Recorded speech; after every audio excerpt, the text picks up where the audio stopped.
Awesome. So my name is Jess Harley. I am the life design educator for student athletes. I started here about a little bit over a year ago. It's January of 2021. And so I work in the life design lab, which is for undergrad students. And for me, I think the minimum expectations that all students should have as part of their student journey is opportunities to networking. So very similar to Paul, immediately I thought networking is the most important. So opportunities to connect with alumni, to either help them learn more about opportunities that that exist out there, different options that exist, or for opportunities to gain internships or things like that as well. And then I will pass it off to Sarah. Hi, everyone. Apologies, I'm in a public space right now, but that's how life is right now. My name is Sarah. I work at Peabody Launchpad. I've been there since January 2020. I also went to Peabody for 6 years for various degrees before that. And now I live in New York and I work there remotely. So let's see, thinking about this question. So I'm just realizing this is specifically for doctoral students. So I'm reframing. No, this is for all students. I think what Doug. Oh, okay. Correct me if I'm wrong, Doug. I think you were just asking for your population. Oh, okay. Is that right? I was asking just in perspective of like, is this a map for all students at Hopkins? And I mean, I would implement it then in my office for doctoral students or. Yeah, it's a map for all students, undergrads, grads, masters, doctoral, things like that. Thank you. Yep. I'm also wondering if this should be what I think their expectations are now, or kind of our ideal, what we think their minimum expectation should be able to be. Yeah, that's a good question. So we'll get to like the ideal part of it a little bit later. I think for right now, it's like, what do we think? Like, what would be like the low hanging fruit of like, we want everybody to be able to have? Okay, so I think for Peabody students, their minimum expectation coming into this, and I think as it should be, is that they'll have an important relationship with their primary studio teacher. That's like the bare minimum of entering music school, entering conservatory, is that they're going to be working closely with this person and that will be meaningful to them. So I think, and that's not so much from the career office perspective, but I think just bare minimum for every student going into Peabody, that's their expectation. Great, thank you. I'll go next to my screen, Doug. Hi, everyone. I'm Doug DeLuzin. I'm the director of the Professional Development and Career Office. We primarily serve trainees at the School of Medicine, School of Public Health, and School of Nursing. But as you know, I'm sure we'll work a lot with Roshni's office to help provide university-wide programming as well. And I think that as a bare minimum expectation, my expectation is that I think students feel supported in that they should feel supported in that they can go and explore different careers or pursue different connections that they want to explore those careers. And I think another bare minimum is that they should know where to go and have a very clear understanding of where to go to get that support. Great, thank you, Doug. And Roshni? Hi everyone, my name is Roshni and I am the director of the Futures Office and I've been here since January of 2020. When I think of the bare minimum for all students, I'm thinking that at the least students should feel included in their community. So inclusion for all cross-section of students, not just diversity, but really focus on the inclusion part. So that's what I imagine to be the bare minimum, that everyone feels like they're part of the community and no one is left out. Great, thank you so much. I appreciate that. So yeah, it's the next, I think, what we're going to kind of go through is just to get, what we can think about our things going well, some pain points and things like that. So now I'm going to kind of ask Jess to kind of walk us through what we're going to do with the Jamboards there.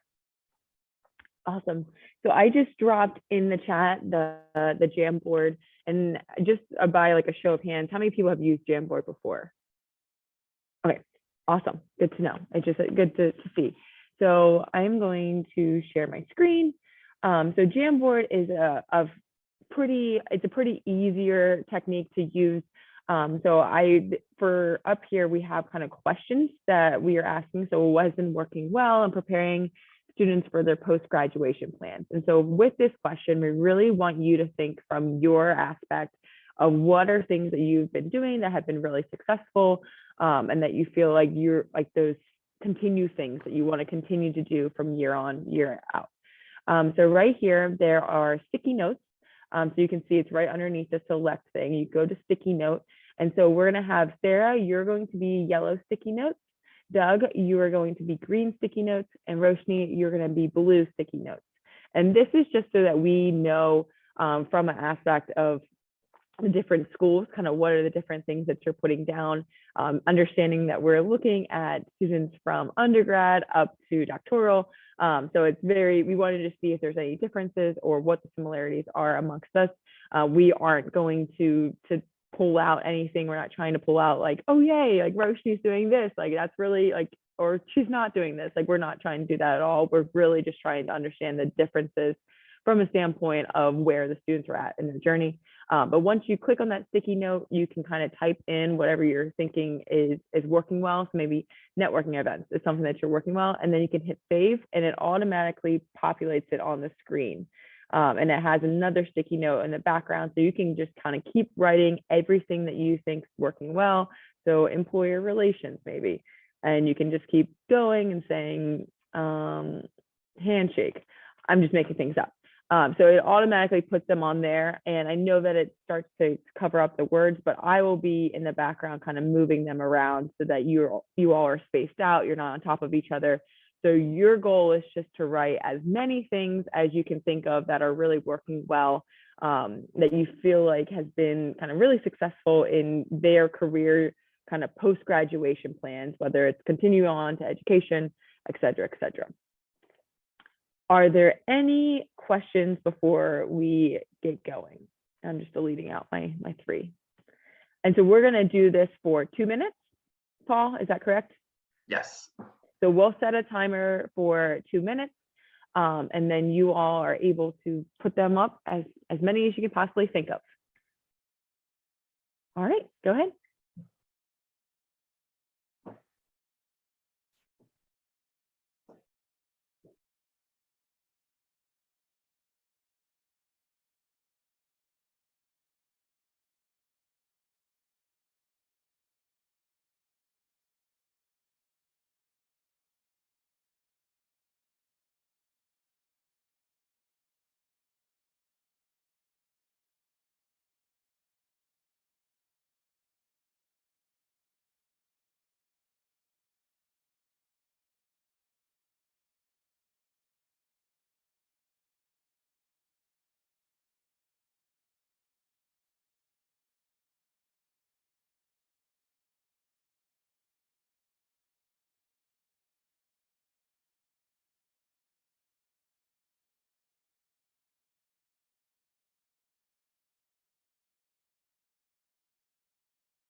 About 30 seconds.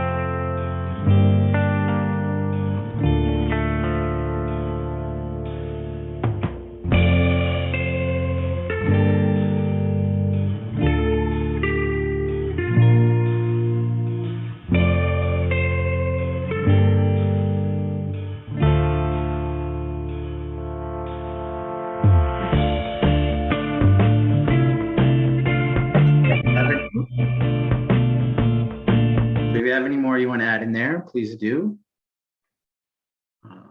These all look really, really good. And again, we're going to look at these as more of a, are there similarities of things? Are there things that, are unique and different to a different particular population, or I guess a different student journey, basically. But it is just kind of good to kind of think of things. If you have others that you kind of think of kind of as we're going through, just let Jess and I know. We can certainly add them into this later on.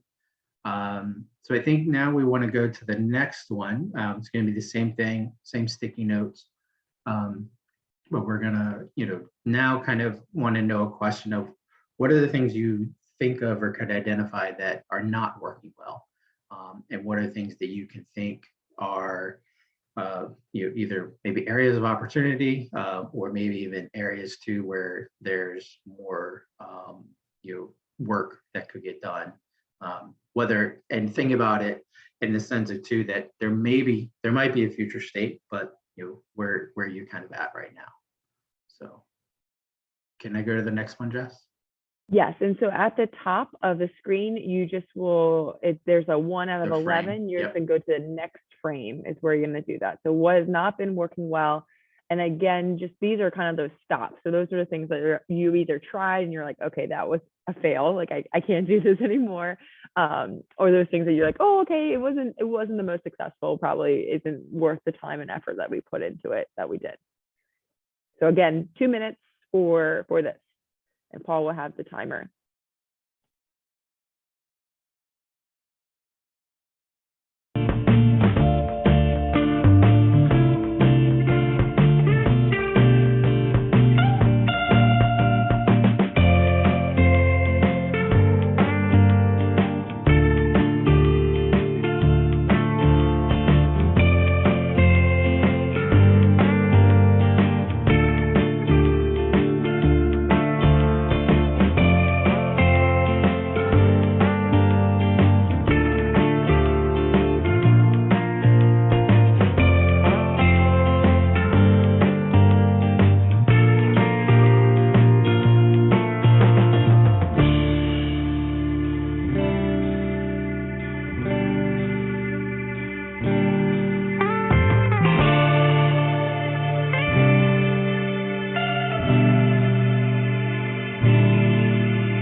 Please go right ahead. Great. These are great. Awesome. Thank you so much. And then we'll go to our third question. And with that third question, let's see, go to it here. What are the opportunities? What opportunities exist in preparing your students? And so I think what we're certainly kind of thinking about here is what would be things you could look forward to or want to be doing. Is that right, Jess? Is that what we're trying to shoot for there with that question? Yeah. Yeah. Yep. So we'll do the same thing again. Give you about 2 minutes to go through and see how you would answer that one.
All right, so if you can finish adding anything in there that you would like, I think all these have been great and really going to be useful.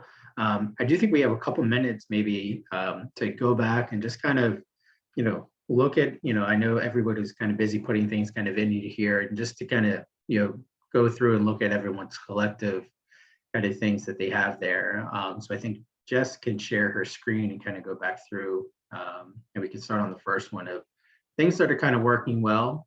And if there's, any like clarification you want to make or anything, or just things you kind of notice that maybe other, other areas have the similar things so just getting some reaction from any of this as you kind of look over it. I noticed as I was typing and other people were typing that I think all three of us put in one-on-one meetings, which I think are really great. But there's a huge caveat with this is that it's also the most time consuming for the least amount of people.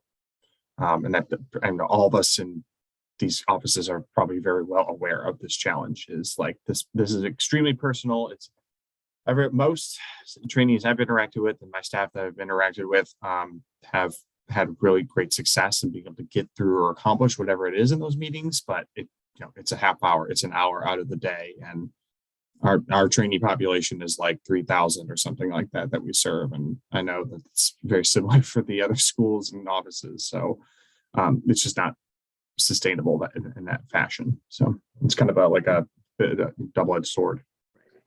Well, I almost kind of think of it as those one-on-one things are the most impactful for a student, but they're also can be the most time consuming and goes against the idea of trying to be scalable. So any other reactions to anything anybody sees here? I'd agree with whoever put buy-in from the university leadership. I didn't mention that, but I feel like that's also true for us, which is great. The disconnect comes with faculty, I think.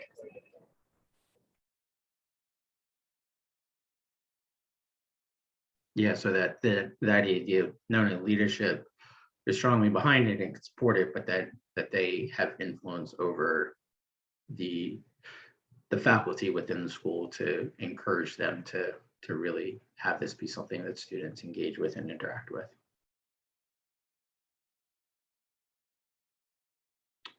Anybody else? I'd also love to hear maybe what are some programs that you feel like were really successful that your department has ran. It could be, career fairs, it could be large workshops. Like what have been like the best ones or the ones that have maybe the highest turnout or the most positive feedback? I can say that what's something that's put Hopkins doctoral services on the map globally. I mean, to that scale, I'd say the conference that we run, Horizons by Hopkins, every year, it's large scale. There are folks from all over the world joining us. It's open to alumni. So I think Horizons by Hopkins, I'd consider to be one of the flagship events that everyone knows in other universities as well. So that's something that has worked really well. Yeah, and I think our office runs the options program, and I think everyone here has kind of mentioned like having required course development or required career development programming. Options is that we're hooked into 6 doctoral programs with the doctoral students, or all the students in that program are required to take this programming, and it's pretty extensive over several years. And we're just starting to get the data back on, what the impact of it is. But, I feel like you shouldn't have to force anyone to do career development, but at the same time, I think it's really important. And a lot of students don't understand how important it is when they come into school, that it's like a skill. It requires training and it requires time to think about it, and, requiring it gets the buy-in and gets the at least bodies and seats to participate. I think for us, the required courses I mentioned, which is a series of 3 courses for undergrads and 2 for master's students of the breakthrough curriculum. To be honest, had a pretty rocky start several years ago and has improved a lot in the last several years, which is really exciting to see. And I feel like we're starting to see like the actual results of that in students. And it just was met with a lot of pushback at first from students and faculty at conservative music school. And so we've been able to kind of revise the courses over and over, and they're getting to a place that now they're being met with more positive reception, still varied, which I mentioned in the next section. But that's really great to see. And I think in terms of like non-required coursework, sorry, it's so loud. Our grant programs have been really successful lately. We made some changes to those that I think have been really were the right move. And that's also been great to see. And also one of the required courses is a grant writing course. And so it's also nice to see students maybe feel more confident applying to our grant programs and hopefully also to external grants as well.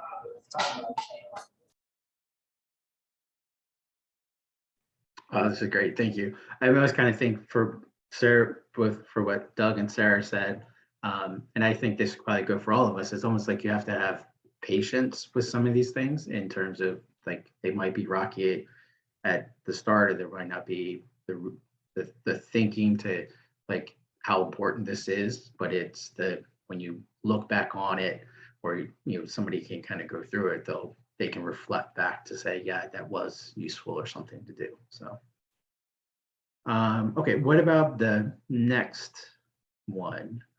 Just kind of quick reactions on what has not been working well at preparing students. So I think lack of resources definitely is here. Faculty support. Faculty support, okay. Redundant programming, I think. I'm sorry. For faculty support, and that's okay. I just think that's that's a big one for us. And it's not, I mean, our faculty are great and I love them, but it's just like, as I said, kind of, there was a lot of pushback at the start. And I think what I mentioned as what I think is students' minimum expectation, whether it should be or not, is that they're going to be having a close working relationship with their individual faculty members. And so when we're not getting support from their individual faculty members, those people, for better or worse, are kind of the mentor for students. And they will listen to what they say pretty much no matter what. It's kind of one of the weird things of conservatory culture, but that's just how it is. And so that's something we've been struggling with, and I think that we are seeing increased support, but it's a long process. But it's kind of encouraging, I guess, in a way, to see that other schools are also dealing with that in their own ways. I mean, encouraging in a sad kind of way. Well, it's encouraging to see that you're not alone, basically, and having to deal with that. Yeah. I put in oversight from admin, and I want to clarify that like I do feel supported by a lot of the admin above that are excited about the idea of like career development and growth and like ILD. But I also put in here because this not the lack of oversight, but just that there's oftentimes like the enthusiasm for, but there's no plan, or there's no I don't know, like I like the idea of the creative freedom that we get as office directors, but at the same time, there's also, I think, like a lack of complete vision is like how the university wants to pull this off. And so that uncertainty kind of makes it difficult to know like what the identity of like my office is compared to other offices, and how much blending there needs to be and how much uniqueness there needs to be. And none of that seems to be worked out at all. Do you think that it's important, like our offices are the ones that suggest that, or it should really be like those that are the leaders should be kind of putting that vision for us? I don't mind being, I can only speak for myself. I don't mind having the freedom to be able to make some of those determinations, but it just seems extremely vague and nebulous right now. It's just like, oh, we want to do, Roshni and I have talked about this a little before, and I certainly don't want to voice your opinion, Roshni, so please correct me if I've gotten something misinterpreted, but like, I feel like, there seems to be an idea of like having a larger entity, right, that's involved in like career development, but it seems like it's just like, that's what they want, but there's no, like, is there money to pull this off? Is there infrastructure? Like, do we need faculty or staff to help put this vision together? And it's been more like, you guys all figure it out, but it's been like, here's half the sentence. We don't know what the full sentence is. And that, I think sometimes just having a little bit more clear instruction on like what it is they want us to develop would be helpful. Yeah, I unmuted myself to support you, Doug, to say that, that I agree with Doug. There is a disconnect between the decisions that we make and what visuals the university leaders want to present. So there's a huge disconnect because I don't think they sometimes get how much goes into the nitty-gritty of the behind the scenes of the processes. So if they knew how much on the ground, stuff is happening behind the scenes, perhaps there'd be some coherence between the vision and the actual work that's being put in, but there's a little bit of a lack of coherence. I think, many times on the previous slide, even on this slide, sorry, we mentioned lack of resources. In order to do the big work and the vision and to fulfill it, you need the resources. So that disconnect is very apparent many times throughout our work. And I think that's what Doug was saying too, is like full sentence versus half sentence. There's no concert on that. That's one. And then I'd say sometimes and many times during the course of the last 2 years, students have mentioned, and this is not students of our constituents in this call, but students have mentioned sometimes they like to see representation in the staff and the faculty of those that are supporting them, but and these are underrepresented groups perhaps, and that there isn't a vast array of diverse staff members. So I think it becomes important to serve all sorts of students, whether that's students with disabilities, students of underrepresented groups, that there's a reflection of who they are in the staff and the leaders as well across the university. So I think we focus on diversity efforts, but do we focus on like retention efforts too? So students want to see that basically. And I've had some students say that our career offices don't support disabled students so much, and that's valid because we don't know how to support disabled students. So how might we have or work closer with the Office of Disabilities or those sort of groups? We don't have any connection with them, and we don't sort of cross talk with them as well. So I just wanted to mention that a little bit as we speak about diversity and inclusion. Yeah, Roshni, we have the kind of same thing with at Bloomberg. Luckily, previously for us, like both of those offices were under the same director. So they kind of worked in tandem if they could, but then they're now different offices, but there is an emphasis on that of helping students with disabilities, to navigate what they have to do, because they have an extra set of challenges, I think, that most other students may not, but knowing that all students have some sort of challenge, it's just theirs is a unique one that probably a lot of us need to better understand. Yeah, can I go back one step, because safe space and everything, and I just remembered something that Doug and I were talking about. So while the career office directors should have say in like career related matters, sometimes it has to go through a faculty member who's the oversight of, say, for example, I'll give an example.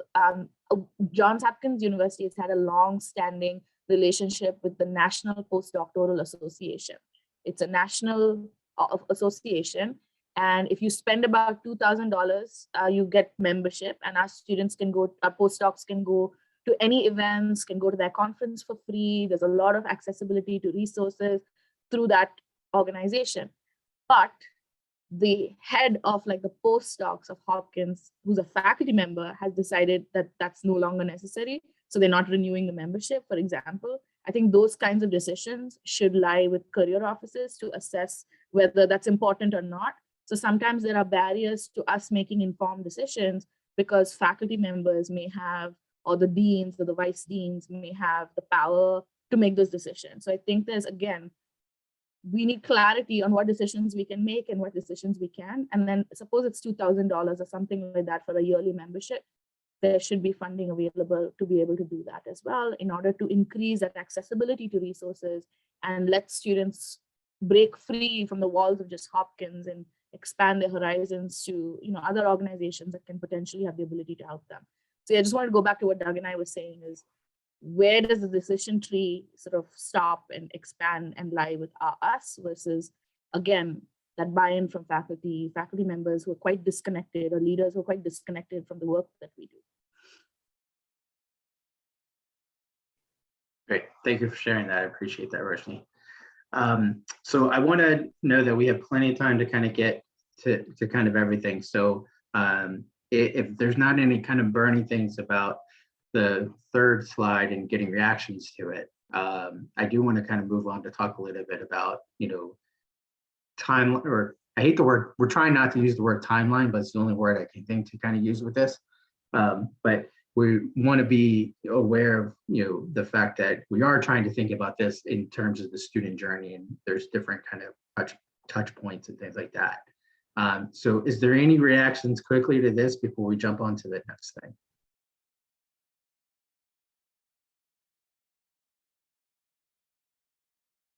Okay.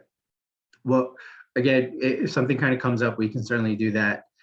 So we wanted to kind of get you to kind of think about this. So we are thinking about a timeline as something that's very linear, and it's a little bit harder to see here, but it's more to kind of get you into the thinking about it. So we kind of think about the kind of student journey of, there's different touch points, basically. There's, all students are going to be going through the same thing. So the one thing that we know every student is going to go through is graduation.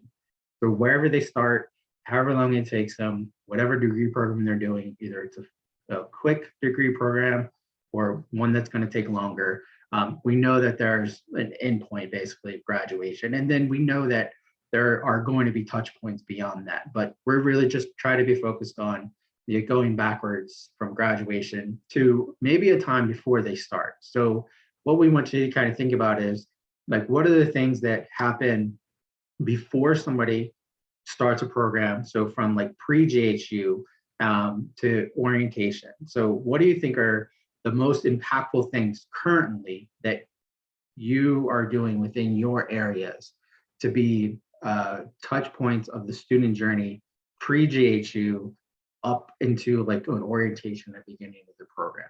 And so we're going to do the same thing again.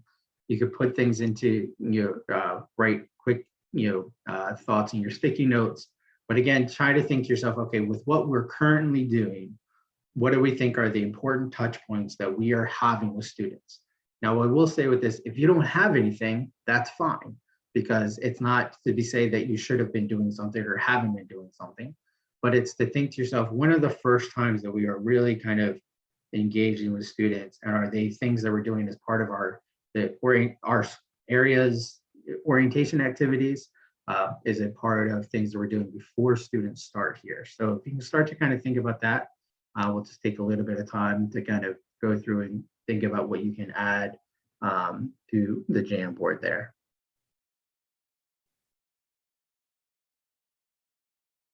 Are there any questions before we get started? Awesome.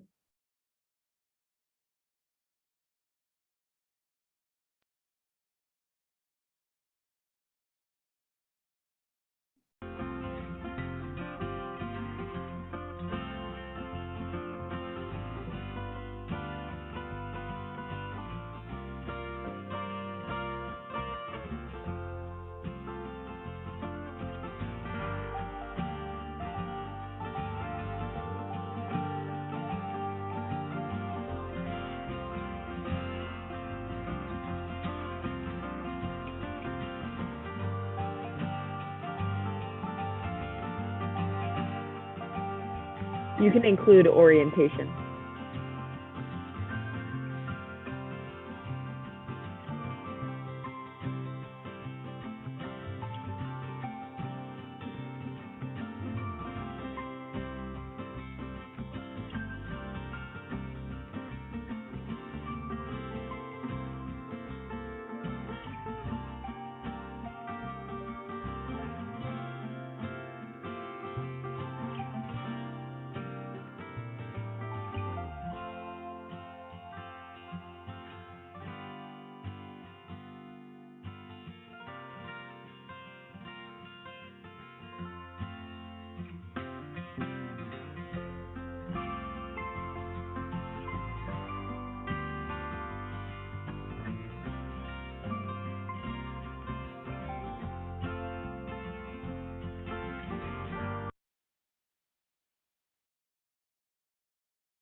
right, so now we're gonna go to our next question about, again, thinking about kind of current state, thinking about too, so what we thought is there's a midpoint at some point for all students when they're going through their kind of time at Hopkins. So during that midpoint, and this can include things that, maybe happen on either the quarter, the semester, the term system, whatever it is that you have, but like, where is it that you think from the student standpoint of like, what are impactful touch points for a student at the midpoint in their student journey? So if you can kind of think about a student in whatever way they're halfway through their program, they've done, if it's me for Bloomberg, I think about students that have been through 2 terms of classes, over those 8 weeks, but you can think about for any of the students that you're working with, what are the points that that they might be interacting with you,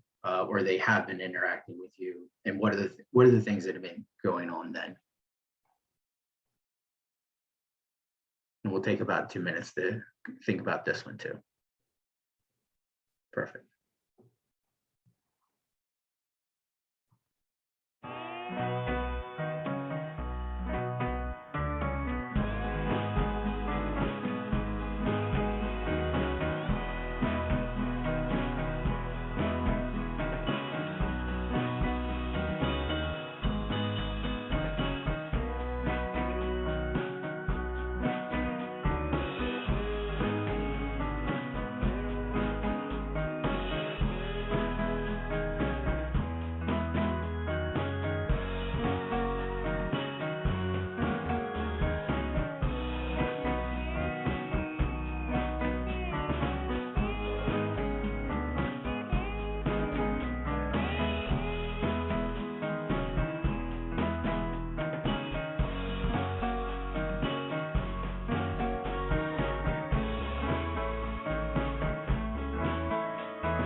All right, so we're done with this one. So if you have any more things you want to add, and I'm pretty sure if you can, if there's something that you still want to add, you can always go back and Correct, fill yeah. something in on any part of the Jamboard there. So, all right. So then the third one, again, we're still thinking about current state.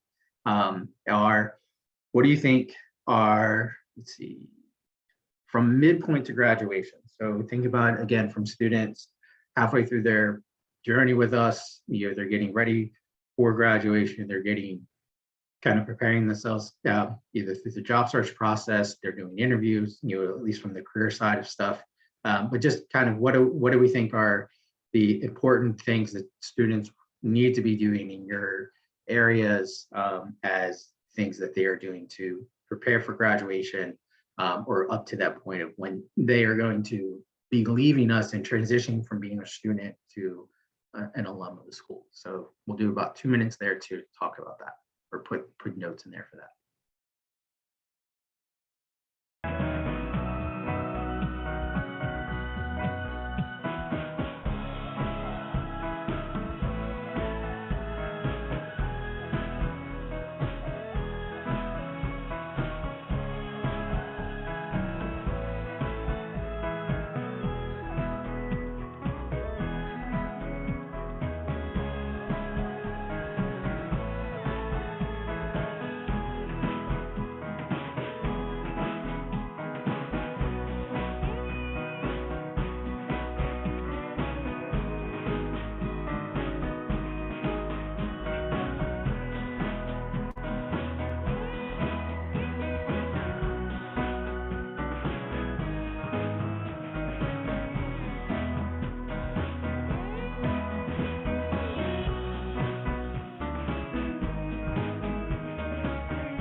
Thank you for filling all this in. I think all this looks really great.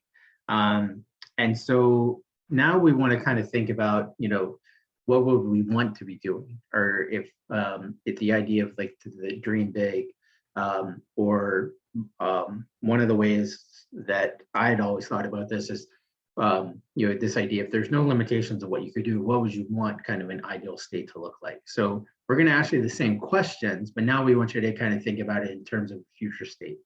So what could be some additional touch points, or what would be things they would want to be doing different, for students, either as part of their pre-JH2 time or during orientation. So a good example of this I can just give from our school, public health, is, we're kind of looking at how, what are the things that from the time that a student is admitted and accepts their offer of admission, there's kind of like this kind of dead time of they're not kind of doing anything. And can we fill that time in with things for them to do before they come and become part of the Hopkins ecosystem? So if you can think about that, what are the things that you might want to be kind of doing for students before they come? And then not, again, we're thinking about it too think about it from a student perspective as much as from the administrator perspective. So think to your student, if a student gets admitted into your school, or they're a PhD student or a student at Peabody, what are they thinking? Like, what would they want to be knowing about and things to do? And that it's reasonable to kind of expect that they do. So think about those things for about 2 minutes. And if you can just fill that in there, and then we'll move on to the next one.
All right, so we're gonna just keep putting things in. So I should have mentioned this kind of, before we got started with it, because we are running short on time and we do want to get a little bit of reaction if we can.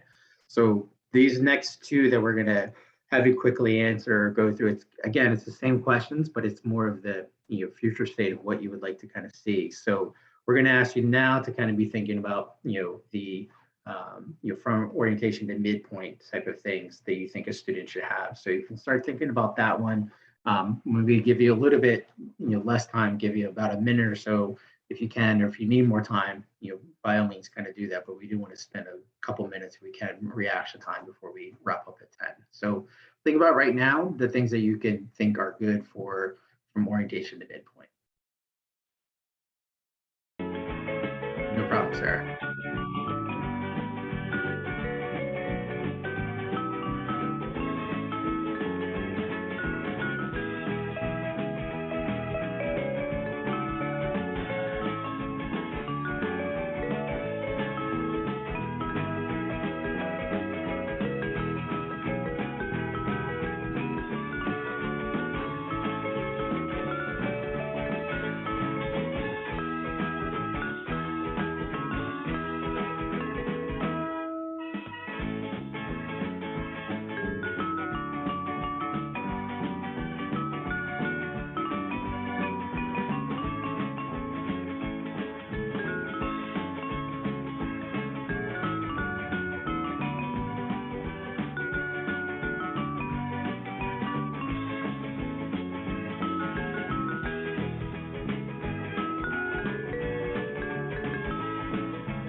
right, and now we go to the last one, just to kind of, going through the same thing again, thinking about midpoint to graduation.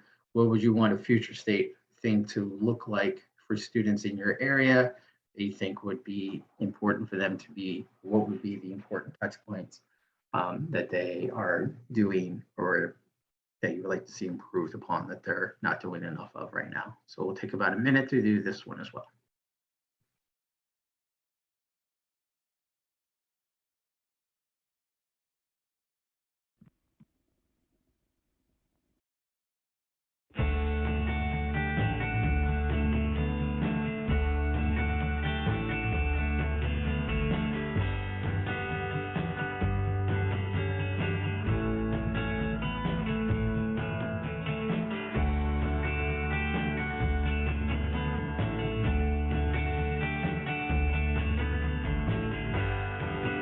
Thank you, Sarah. We'll follow up with the questions. If you want to give us more input. Thanks.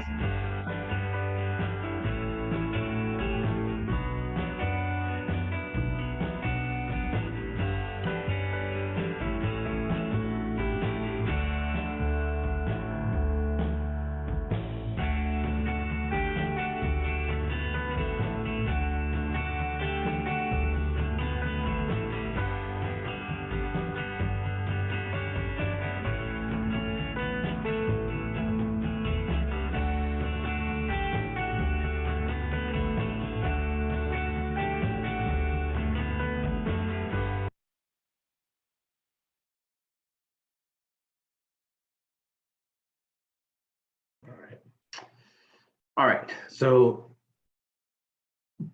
I think part of what we certainly notice with a lot of this is, the idea generation of what it could be and different things like that, can certainly take a while. So I guess I would just kind of, let's focus a little bit more on the future state than I think even the current state. So are there things that you can see from the students that you're working with? It's like, you kind of bubbles up as something you think is really kind of important. So just any of the reactions to any of the future state stuff that you can think of. I find that with doctoral students, and then certainly with postdocs, is they are starting to look for jobs way too late.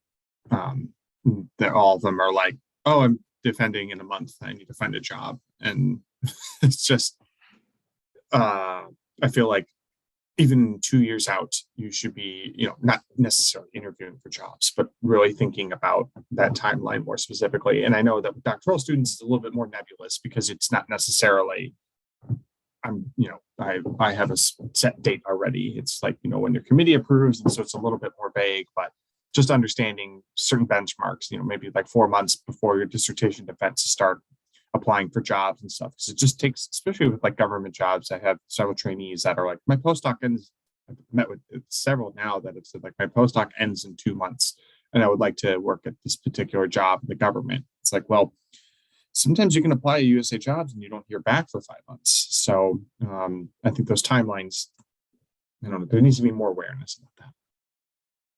Or just like a setting of expectations basically for them. Yeah. Roshni, anything that you can? Yeah, I agree with that. I wrote that on each of the points: orientation to midpoint, midpoint to and one thing to consider, like 65% to 70% of our doctoral students and postdocs are international, so that timeline has to be extended back even more because of visa considerations and things like that. So that, and then one last thing was, as part of my IDP, the conversations that they're having with their faculty mentors, the faculty mentor should automatically ask them to go to the career office and touch base with that. So there has to be awareness within the faculty as well, to know that the career offices exist so that they can point their students in that direction. So I thought mandatory check-in, either they have to attend a workshop or they have to come and have a conversation. That can be good touch points throughout when they have those conversations. Great. Great. Well, we are right at time, so I want to be respectful of your time if you have things to get to. But on behalf of Jess and Jessica, I want to say thank you so much for participating in this. Please feel free to follow up with any one of us about anything else that you would like to share with us. I think we should just kind of let you know in terms of next steps, we're going to work on some sort of like a rough draft of this.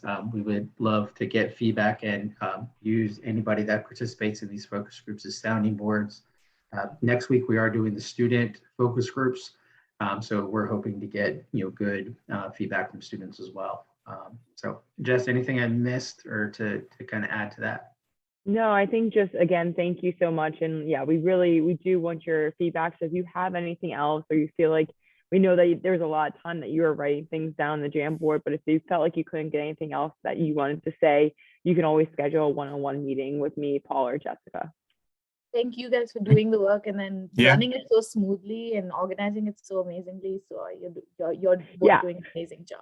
You're our first group, so Yeah. if we have things to do better, let us know. No, I really like the Jamboard idea. I was like, okay, I can use this for my classes because it's a lot of thinking, a lot of ideas on one spot. So I actually am going to implement this. So Yeah. Awesome. Yeah, I thought this was really great. I appreciate it. Great. Well, thank you both for participating, and we'll be in touch. Sounds- bye. Bye, everyone. Oh.